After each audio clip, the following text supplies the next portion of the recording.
जी हाँ फ्रेंड्स, जैसा कि आप सभी जानते हैं कि कल है 9 मार्च 2025। 9 मार्च 2025 को टीआरई 3 यानी कि बीपीएससी टीआरई 3 जो बिहार में बिहार पब्लिक सर्विस कमीशन जो है करवा रही थी एग्जाम टीआरई 1 टीआरई 2 और अब चल रहा है टीआरई 3। तो टीआरई 3 के सारे सिलेक्टेड कैंडिडेट को कल मिलेगा ज्वाइनिंग लेटर। कहाँ मिलेगा ज्वाइनिंग लेटर? तो कल ज्वाइनिंग लेटर मिलेगा आपको पटना के गांधी मैदान में। और पटना के गांधी मैदान में सभी को ज्वाइनिंग लेटर नहीं मिलेगा, बल्कि जो पटना का जो नियरेस्ट सिटी है उन लोगों को बुलाया गया, जैसे अरवल, जहानाबाद, उसके बाद गया, इधर अगर मुजफ्फरपुर देखें तो मुजफ्फरपुर और भी आसपास के सिटी के कैंडिडेट को बुलाया गया है। क्या सभी कैंडिडेट को नीतीश कुमार के हाथ से मिलेगा ज्वाइनिंग लेटर? नहीं। मेरा एक्सपीरियंस ये है टीआरई 1 का कि नीतीश कुमार के हाथ से ज्वाइनिंग लेटर नहीं मिलेगा, बल्कि आपको कोई और ही, जो हम लोग के वक्त का या हमारे वक्त का जो हुआ था, तो जहां हमारा इंडक्शन ट्रेनिंग हुआ था, 15 दिन का इंडक्शन ट्रेनिंग हुआ था, तो वो इंडक्शन ट्रेनिंग वाले ही हम लोग को प्रोविजनल ज्वाइनिंग लेटर उसी गांधी मैदान में जैसे ही हम लोग बैठे थे उसके बाद दे चुके थे।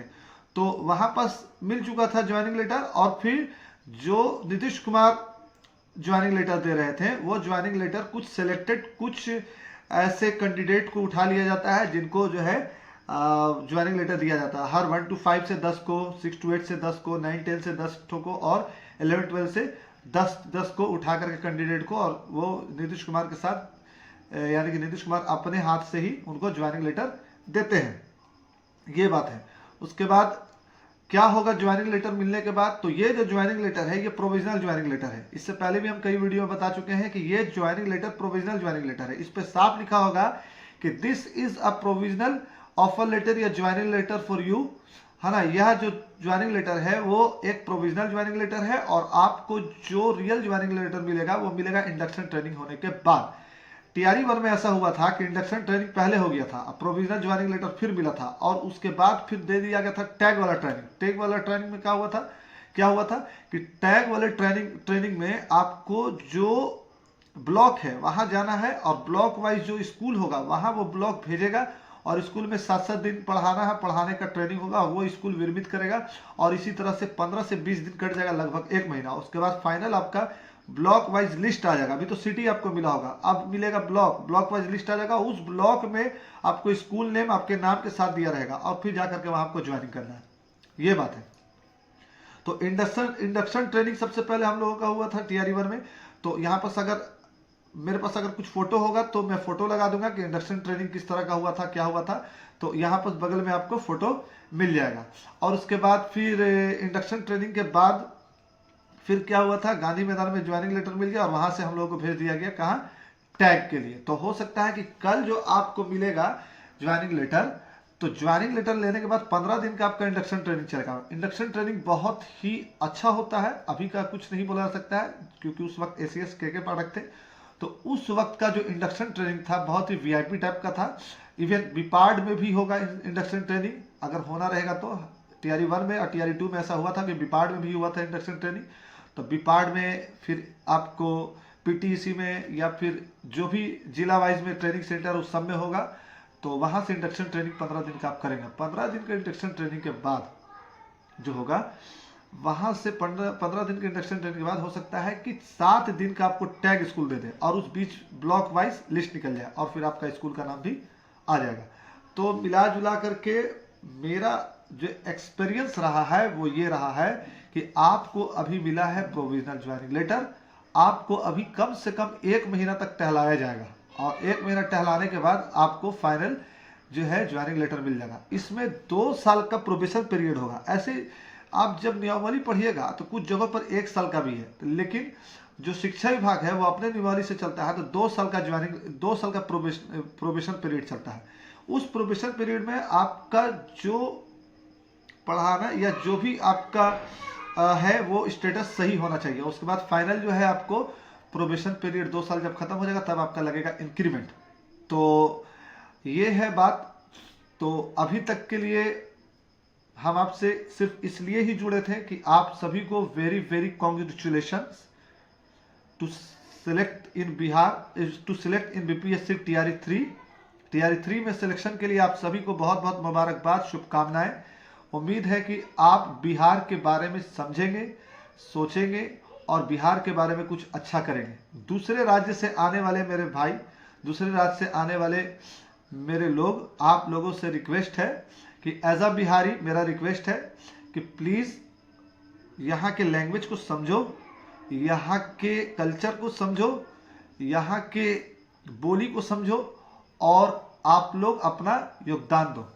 और कहीं से कोई प्रॉब्लम होने वाला नहीं है, आप बेझिझक बेखौफ यहाँ रहिएगा और फ्री होकर पढ़ाइएगा, क्योंकि टीआरई 1 टीआरई 2 वाले से अगर आप पूछिएगा तो वो बताएंगे कि बिहार कैसा है। तो बिहार को 2 दिन 3 दिन या 10 दिन में नहीं समझा जाता है, समझा जा सकता है, लंबा समय में रहिएगा तब समझ में आएगा। अदर स्टेट वाले से मेरा ये रिक्वेस्ट है। बाकी इस राज्य के रहने वाले से छोटा सा रिक्वेस्ट ये है कि हालात टीआरई 1 और टीआरई 2 के सिलेक्शन होने के बाद और टीचर को पहुंचने के बाद भी उस तरह से नहीं सुधरा है जिस तरह से सुधरना चाहिए। यानी कि अभी और ग्रोथ होना सरकारी स्कूल में जरूरी है। जो टीआरई 1 में गए थे, हम लोगों के साथ जो लोग गए थे, वो बहुत अच्छा, बहुत हद तक सुधार हुआ है। आप लोग वीडियो भी देखते होंगे सोशल मीडिया पर, बहुत अच्छा हद तक हुआ है।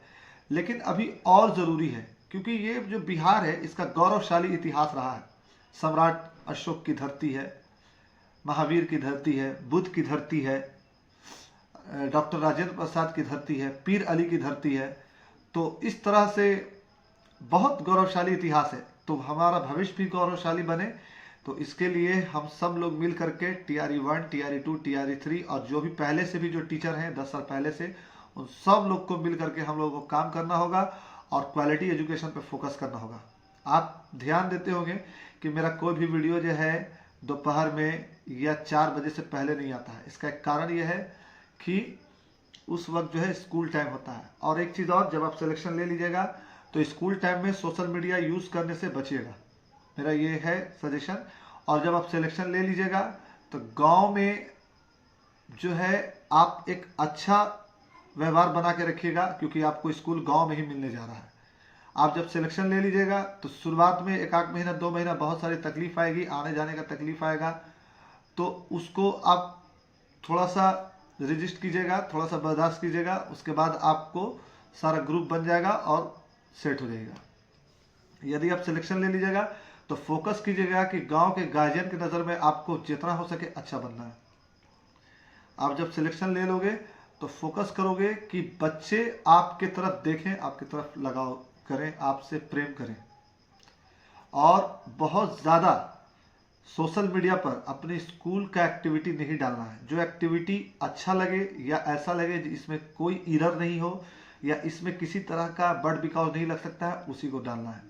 नेगेटिव थॉट्स से और नेगेटिव लोगों से ही बचना है। जब जाइएगा तो गांव में और स्कूल में भी बहुत सारे ऐसे टीचर मिलेंगे जो नेगेटिव होंगे, उन लोगों से भी बचना है। ये सब मेरा सजेशन था, मेरा एक्सपीरियंस था। और हो सकता है कि हम कुछ ज़्यादा बोल गए हों या फिर कुछ कम बोल गए हों। तो जहाँ तक मैं तो थोड़ा सा जूनियर ही हूँ, तो उस हिसाब से बोलते हैं। तो इसलिए फिर लास्ट में यही बात कि congratulations to all selected candidate. कल 9 मार्च को आप लोग जाके ज्वाइनिंग लेटर लो और कमेंट करो। किसी तरह का क्वेरी है तो कमेंट करो। कमेंट नहीं कर सकते हैं तो लाइक शेयर और सब्सक्राइब कर दीजिए। सब्सक्राइब तो कर दीजिए कम से कम। और फिर मिलेंगे किसी और वीडियो में, लेकिन आप लोग प्लीज़ शेयर किया कीजिए और प्लीज़ शेयर किया कीजिए। यहाँ पर एक पोस्ट में मैं गांधी मैदान का भी कुछ फ़ोटो होगा, उसको भी हम सोचेंगे डालने की कोशिश करेंगे, वो डालेंगे। एडिट करने में मुश्किल ये होता है कि टाइम नहीं होता है, दिन भर बिजी शेड्यूल है, तो इस हिसाब से। तो मिलते हैं फिर अगले वीडियो में। जब तक के लिए बाय बाय। फिर मिलेंगे नेक्स्ट वीडियो में, एटलीस्ट फिर वही। Thanks for watching this video. Visit again.